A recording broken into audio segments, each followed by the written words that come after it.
What does INFJ self-care look like?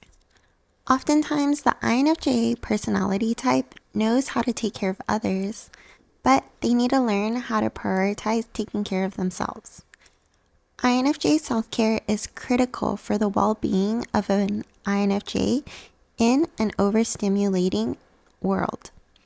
As a highly sensitive person, an INFJ has the risk of feeling overwhelmed by emotional exhaustion.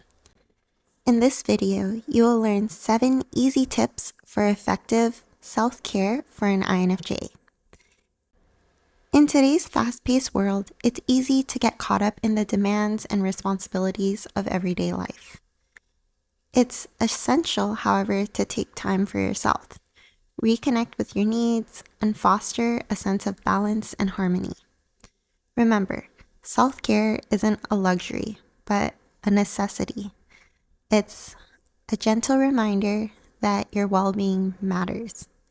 Embrace these tips to help you on your journey towards self-discovery, self-compassion, and self-love through self-care. Tip number 1, prioritize alone time. Most INFJs have a high need for solitude in order to have enough time to satisfy their own needs for introspection. Alone time is useful to clear away the subconscious buildup. It is so helpful for INFJs that I recommend incorporating a daily ritual where you can spend time just being.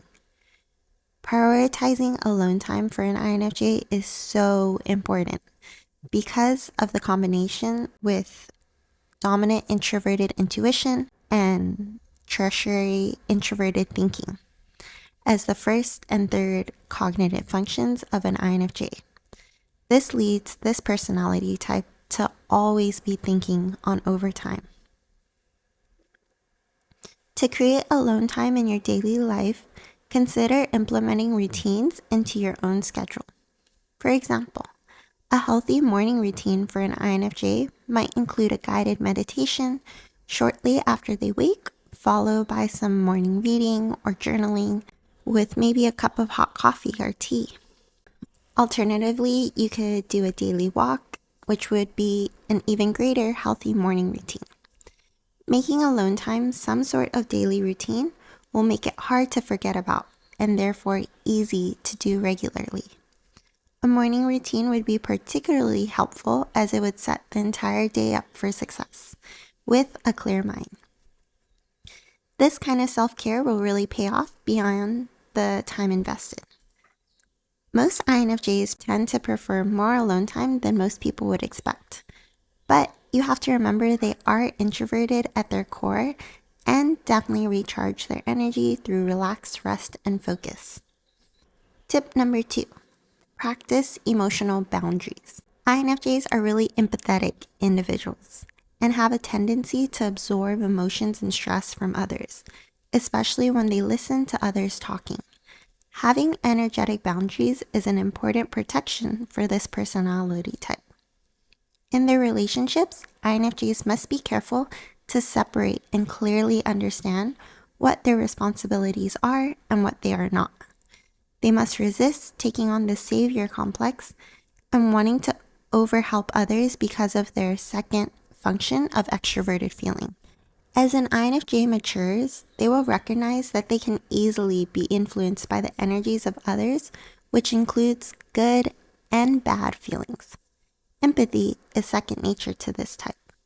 A healthy INFJ might feel guilty as they learn how to practice emotional boundaries, but it will get easier with practice. Boundaries will help you to be a better friend and relative to your friends and family. What this might look like is the INFJ tuning into the inner voice for when it's the right time to say no, when to express anger, and when to distance yourself from individuals or situations that are draining rather than enjoyable. This kind of respect is a gift of self-care to yourself and will lead to lower stress and healthier and happier and more fulfilling relationships. Tip number 3, engage in creative outlets. INFJs have a very creative nature to them because they have such a rich inner world. Their mind is always processing information and consuming is automatic.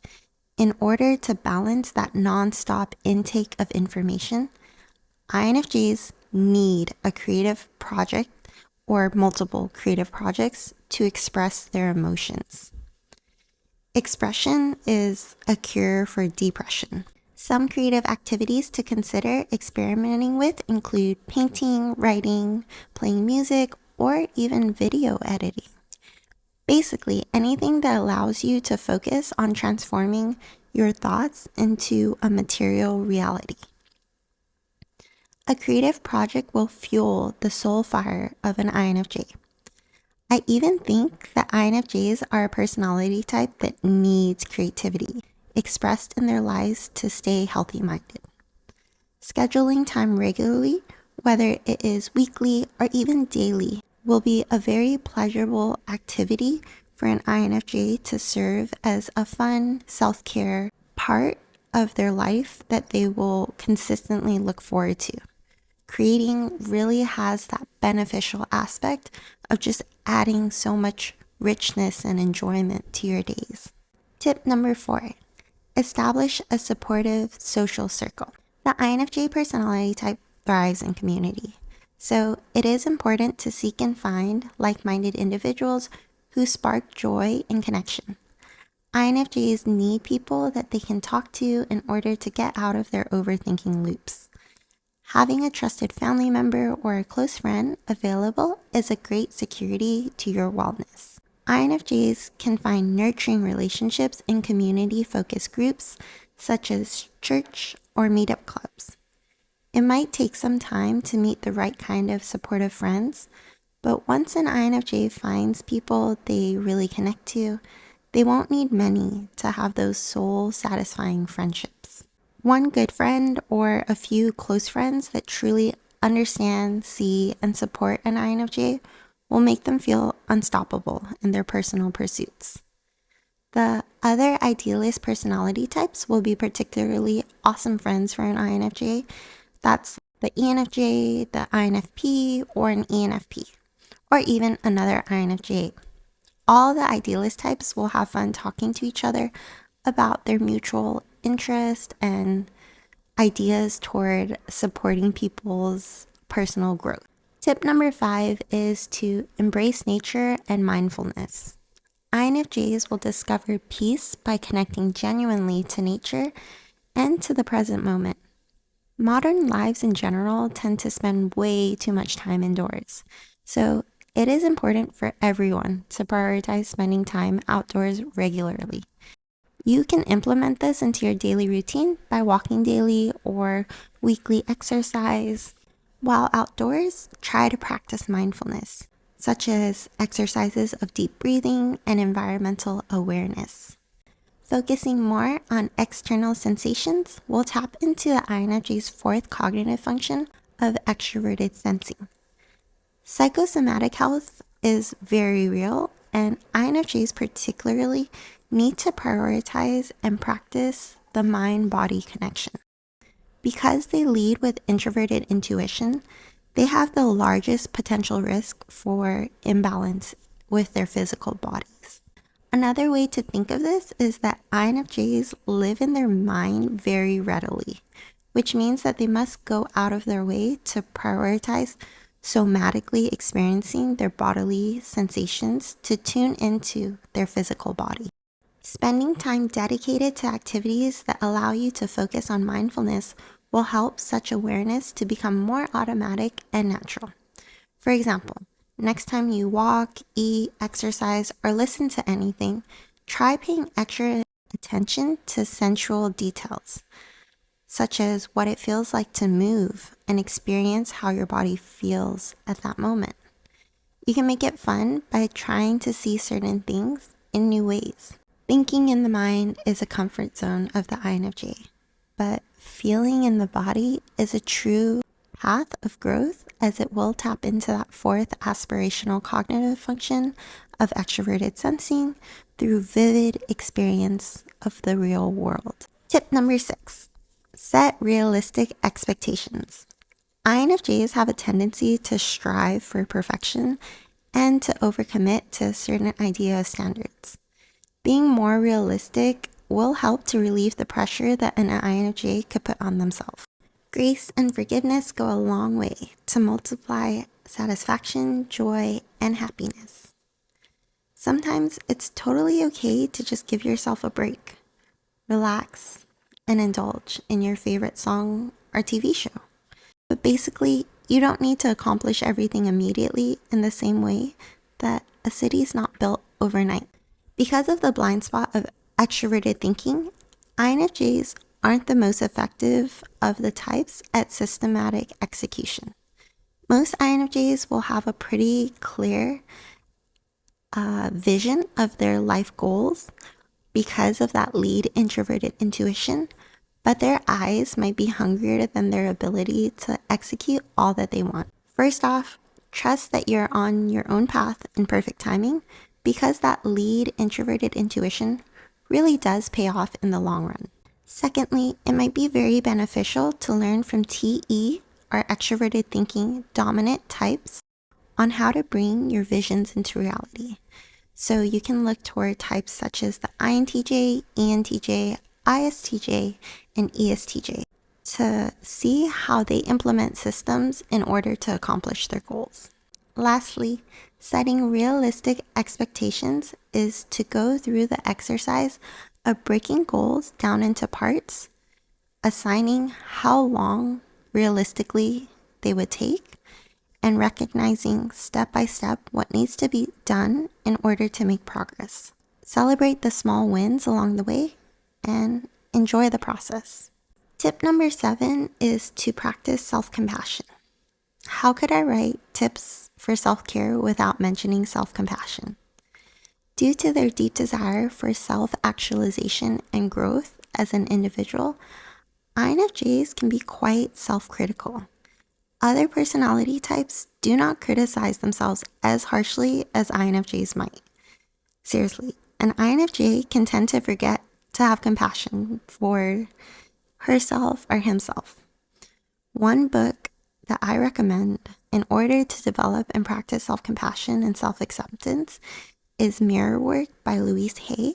I'll link it in the description below, but it's basically a 21-day program with daily affirmations to say to yourself in front of a mirror. She makes a really good point in the book where she says, a mirror will tell you where you have resistance immediately. You feel it when you look at yourself in the mirror if you say something that you don't think is true, which is why mirror work is so powerful. I actually never finished the book, but you could start the first 3 days and I swear it changed my life. It changed how I saw myself. I can vouch that this super simple strategy worked for me and felt innovative, yet simple self-care. Self-compassion and self-love are not just about feeling confident about yourself right now, but they also require that you truly accept yourself for your darker parts, when maybe you feel less lovable. Forgive yourself for past mistakes and past experiences, and just enjoy the grace of moving on. Enjoy the grace of a new day. This type of practice is spiritual self-care that nourishes your spirit to not lose your light. Lastly, bonus tip. Seek professional help when needed. Life has its seasons. Every person has their limits. Everyone at some point in their lives could definitely benefit from professional help to learn how to emotionally process difficult life circumstances. Anybody, regardless of their personality type, should seek therapy or counseling as necessary when they are feeling stressed in overwhelming situations. Sometimes you just might need a non-judgmental ear to talk through feelings that need to be released. The goal is to let go of toxic thoughts that no longer serve you and to just understand what's going on behind your mind and how can you shift that thinking so that you can reduce any unnecessary stress. If you ever do decide to invest in professional help, find a therapist that feels safe, rational, and comfortable. Schedule support as soon as you think it could benefit you, because sooner is better than late. All right, in conclusion, the 7 tips for prioritizing self-care to be a healthy INFJ are: 1. Prioritize alone time. Schedule regular solitude to process everything and decompress. 2. Practice emotional boundaries. Don't take on the stress of the world. It's not your job. 3. Engage in creative outlets. You could even experiment with becoming a freelancer, doing Tai Chi, publishing your own book or website, or any idea that comes to mind. 4. Establish a supportive social circle. Friends and family that genuinely spark joy when you connect to them. 5. Embrace nature and mindfulness. Relax into the feeling of your physical body. 6. Set realistic expectations. Practice forgiveness, grace, and better planning at systematic execution of tasks to make progress toward your goals. 7. Practice self-compassion. Learn to love yourself. I highly recommend trying mirror work. And bonus, seek professional help if you realize it's necessary. If you're an INFJ, you need to prioritize your wellness and practice self-care regularly so that you can really use your mind to your highest capabilities in a very satisfying way. You have so much to offer the world, and in order to give it your best, you have to rest enough, reduce stress, and put yourself first. As a result, you'll be able to focus with better clarity and have more fun bringing life to your ideas. Overall, self-care will help you to have the energy to become your best self possible. Thank you so much for joining me in this video today. If you got value, feel free to like, subscribe, and I'll see you next time. Please take care.